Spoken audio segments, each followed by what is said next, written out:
তার মধ্যে ঈশ্বরচন্দ্র বিদ্যাসাগর হচ্ছেন সবচেয়ে বড়, তারপরে দীনবন্ধু নায়ের রত্ন, যিনি ছিলেন বরিশাল। মধুসূদন দত্ত নিজে হাতে বিদ্যাসাগর মাস্টারকে দিয়েছিলেন আর কি।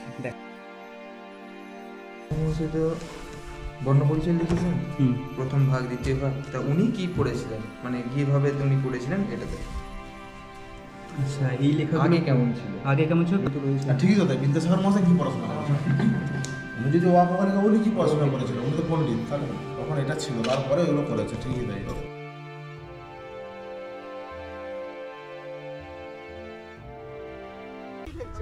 নমস্কার, দ্য ওয়ার্ল্ড ম্যাভেরিকের নতুন একটি ব্লগে সবাইকে স্বাগত জানাই। আজকে কোনো বাইকে রাইড ব্লগ হচ্ছে না।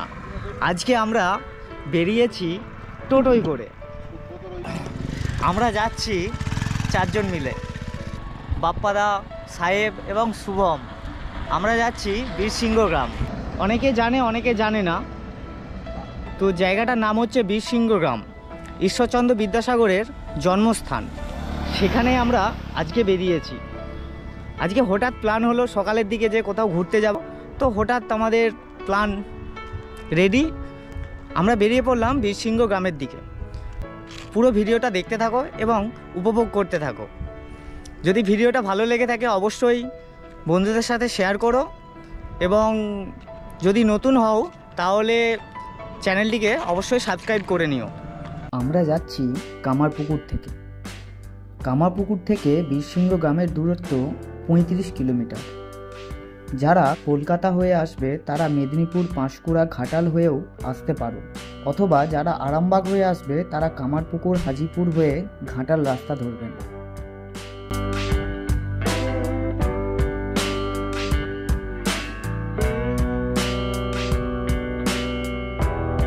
কিছুটা পথ যাবার পরে আমরা পেয়ে গিয়েছিলাম আখের রস, তাই আমরা দাঁড়িয়ে পড়েছিলাম আখের রস খাওয়ার জন্য।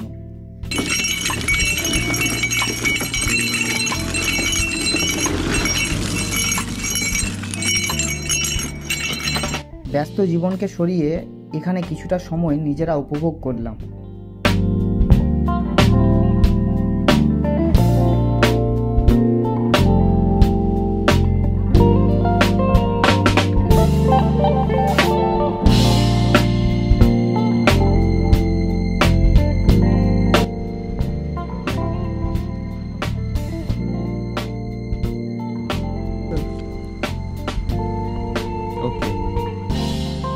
ড্রোনটা কোথায় রে?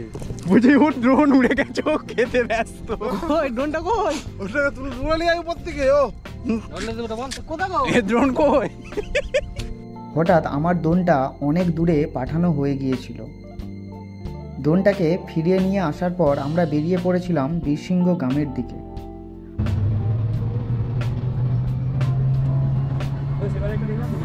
আবার কিছুটা যাওয়ার পর আমরা পেয়ে গিয়েছিলাম কুলের আচার। খেতে দুর্দান্ত ছিল।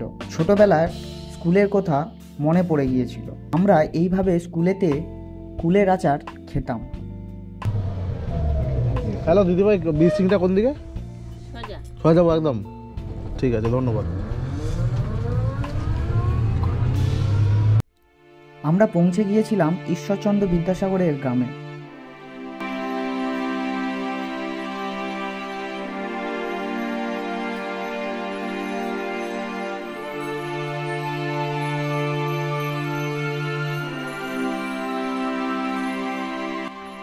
সামনের এই স্কুলটিতে বিদ্যাসাগর মহাশয় পড়াশোনা করতেন।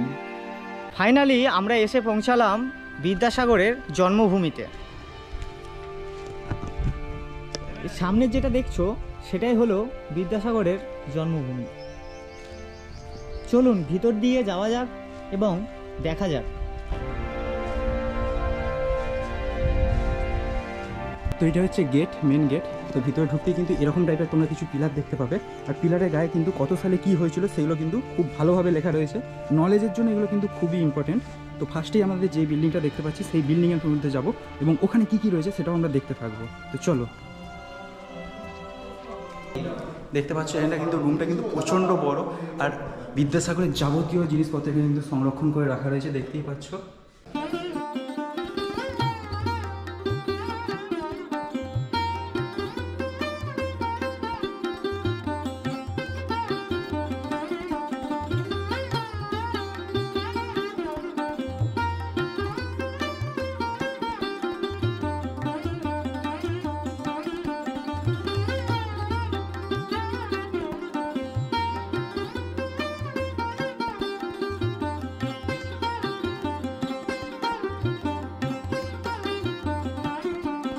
আর তাও আমরা একবার একটা দাদার কাছ থেকে সমস্ত কিছু ভালোভাবে জেনে নেবো।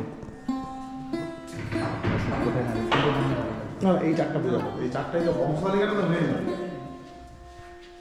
দাদা তোমার নামটা প্রথমে বলো। আমার নাম সুমন ব্যানার্জি। আর অ্যাড্রেসটা এখানকার আগে প্রথমে বলো, তারপরে এই চার্টগুলি তুমি বোঝাবে। এখানে কলকাতা থেকে আসতে গেলে কীভাবে আসবো আমরা? এখানে কলকাতা থেকে আসতে গেলে পাঁশকুড়া হয়ে এখানে আসা যায়। আচ্ছা। একটা রাস্তা আছে ঘাটাল হয়ে, ঘাটাল থেকে 14 কিলোমিটার দূরে। আর নাম একটাই, ঠিক আছে। এবার এটা কি? চারটা হচ্ছে এটা বিদ্যাসাগর মহাশয়ের বংশতালিকা। যেমন এই যে ভুবনেশ্বর বন্দ্যোপাধ্যায় হচ্ছেন ওনার দাদুর বাবা, ওনার দাদু হচ্ছে রামজি তর্কভূষণ, ওনার বাবা হচ্ছে ভুবনেশ্বর বন্দ্যোপাধ্যায়। ওনাদের আগে বাড়ি ছিল বনমালীপুর আরামবাগে। তো সেখান তার 5 ছেলে ছিল, তার মধ্যে রামজয় ছিলেন তৃতীয় সন্তান। তো তার রামজয় প্রায়ই তীর্থক্ষেত্রে থাকতেন, তো বাড়িতে নানা রকম সমস্যা হয়, সেই কারণে উনি চলে আসেন, মানে ওনার স্ত্রী দুর্গাদেবী চলে আসেন তার বাপের বাড়ি বীরসিংহ গ্রামে। বীরসিংহ গ্রামে ওনার বাবার বাড়ি ছিল, উমাপতি তর্ক সিদ্ধান্ত হচ্ছেন ওনার বাবা। তার বাড়ির তৎসংলগ্ন স্থানে উনি একটি বাড়ি করে দেন। তো সেখানে দুর্গাদেবী তার 2 ছেলে ঠাকুরদাস, কালিদাস, 4 মেয়ে মঙ্গলা, কমলা, গোবিন্দমণি, অন্নপূর্ণা, 4 মেয়ে 2 ছেলেকে নিয়ে থাকতেন। সুতো কেটে সংসার চালাতেন। সুতো কেটে ক্ষীরপাই, সামনে ক্ষীরপাই বাজার আছে, ওখানে বিক্রি করে সংসার চালানো হতো। তো ঠাকুরদাসের ছেলে মেয়ের মধ্যে যে 10 জন ছেলে মেয়ে ছিল, তার মধ্যে ঈশ্বরচন্দ্র বিদ্যাসাগর উনি হচ্ছেন সবচেয়ে বড়। হ্যাঁ, আর তারপরে দীনবন্ধু ন্যায় রত্ন যিনি ছিলেন বরিশালের ম্যাজিস্ট্রেট, শম্ভুচন্দ্র বিদ্যারত্ন বীরসিংহ প্রপার্টি দেখভাল করতেন, হরিশ্চন্দ্র হরচন্দ্র খুব ছোটোবেলায় মারা যান, ঈশানচন্দ্র বেঁচে ছিলেন। ঈশানচন্দ্রের বংশধর এখনও রয়েছে কলকাতায়, P Banerjee homeopathy doctor, Parimal Banerjee, doctor Parimal Banerjee উনি রয়েছেন। আর এবারে মেয়েরা রয়েছে। শিবচন্দ্র খুব ছোটোবেলায় মারা যায়, 8 বছর বয়সে মারা যায়। আর এবারে এইখানে চলে আসি ঈশ্বরচন্দ্র বন্দ্যোপাধ্যায়ের 1 ছেলে নারায়ণচন্দ্র বন্দ্যোপাধ্যায়, আর 4 মেয়ে ছিল। নারায়ণচন্দ্র বন্দ্যোপাধ্যায়ের 1 ছেলে প্যারিমোহন, উনি বিয়ে করেননি। আর এই 3 মেয়ে ছিল, মৃণালিনী, কুন্দমালা, মতিমালা। এটাই আছে।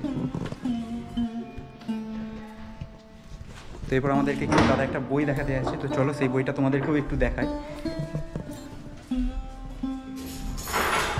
এই রুমটা কি অফিস রোড? অফিস।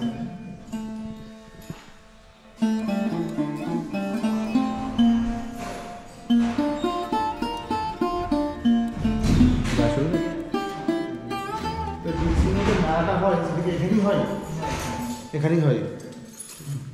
1859 সালে একটি নাটক মঞ্চস্থ হয়, যার নাম ছিল কিন্তু শর্মিষ্ঠা। তো সেই দিনেই কিন্তু মাইকেল মধুসূদন দত্ত এই বইটার নামই শর্মিষ্ঠা, বইটা যে নাম তোমরা দেখতে পাচ্ছ, এই বইটা ঈশ্বরচন্দ্র বিদ্যাসাগর মহাশয়কে উপহার স্বরূপ দিয়েছিল।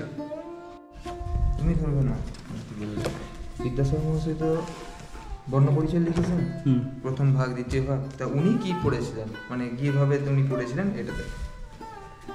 আচ্ছা, এই লেখা আগে কেমন ছিল? আগে কেমন ছিল, তারপরে এইরকম করে 1776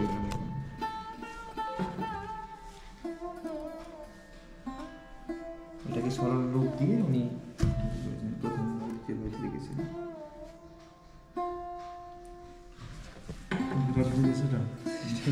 ভালো সংরক্ষণ হয়েছে, এগুলো তো দারুণ।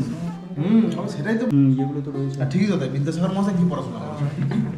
উনি যদি ওয়াকলিকা উনি কি পড়াশোনা করেছিল? উনি তো পণ্ডিত, তাহলে তখন এটা ছিল, তারপরে এগুলো করেছে। ঠিকই তাই, অবশ্য জিনিস এগুলো ভাবলে একটা গায়ে কাঁটা দেয়।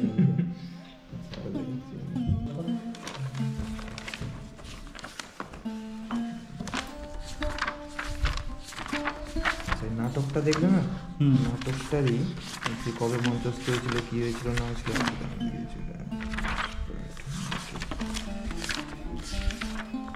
লোকে এখন না বলতে পারে, তুমি নিজে থেকে বলছো।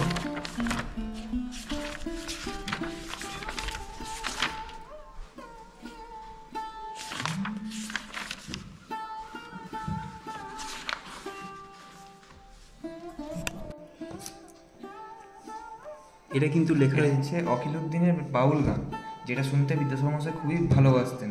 তো এইটা মানে মাঝে মাঝে গান শোনার ইচ্ছে হলে অখিলউদ্দিনকে ডাকতেন এবং এই গানটি শুনতেন। বিদ্যাসাগর মহাশয় 40টা স্কুল প্রতিষ্ঠা করেছিলেন, তার মধ্যে 35টা ছিল বালিকা বিদ্যালয়। তো সেই সম্বন্ধে একটা লিস্ট লেখা আছে এখানে, কি কি স্কুল প্রতিষ্ঠা করেছিলেন, কোথায়। রামাকান্ত চট্টোপাধ্যায় উনি সাধনা করতেন কোথায় জানেন? করঞ্জি রামচন্দ্র। বিদ্যাসাগর মহাশয় বাবার সাথে ছোটবেলায় পায়ে হেঁটে কলকাতা থেকে কিভাবে যেতেন তার নকশা এখানে তুলে ধরা হয়েছে। এরপরে চলে আসলাম বিদ্যাসাগর মহাশয় ছোটবেলা থেকে বড়বেলায় কি কি করেছেন তার কিছু চিত্র এখানে মডেল রূপে তৈরি করা হয়েছে সেগুলি দেখতে।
চিত্রশিল্পটা খুব সুন্দর।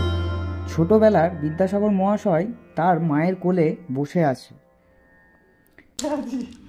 আমরা এখন রয়েছি কিন্তু বীরসিংহ গ্রামে, আর এখানে কিন্তু প্রচণ্ড উদ্যমে কিন্তু ছবি তোলা হচ্ছে, দেখতেই পাচ্ছ। এই যে এখানে ছবি তুলছে আর ওখানে পোজ দিয়ে দাঁড়িয়ে আছে অলরেডি। ওকে, এখানে ছবি তোলা হচ্ছে।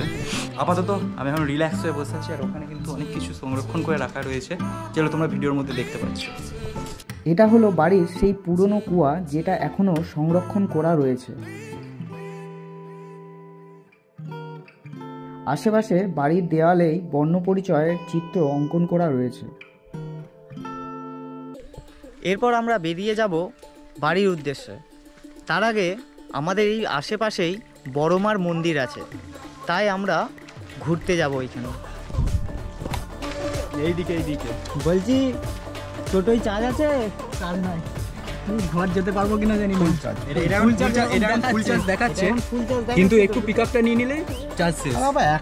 না যদি হয় সাহেব আমাদেরকে ঠেলে আমি কি বলছি যেতে 2 টাকা আসতে 2 টাকা আরামসে চলবে বলছে 35-70 কিলোমিটার রাস্তা। আর না যদি যায় বাপ্পাদা ঠেলে নিয়ে যাবে।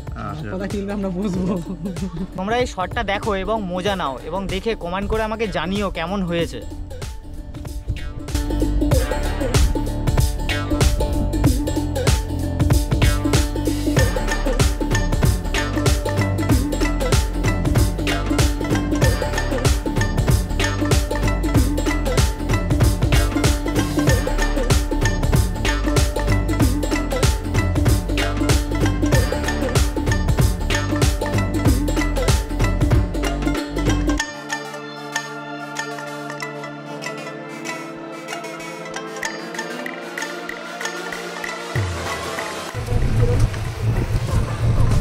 আমরা এখন টোটোই করে দেখতে যাচ্ছি বড়মার মন্দির।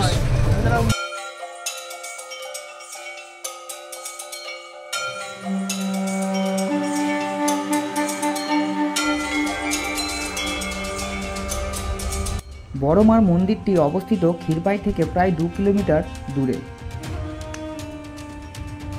মন্দিরের একটি বিশেষ আকর্ষণ হলো যে আপনারা নিজেরাই মায়ের পুজো করতে পারেন এখানে। শুধুমাত্র প্রতি অমাবস্যাতেই ব্রাহ্মণ দ্বারা পুজো করা হয় এই বড়মার মন্দিরে।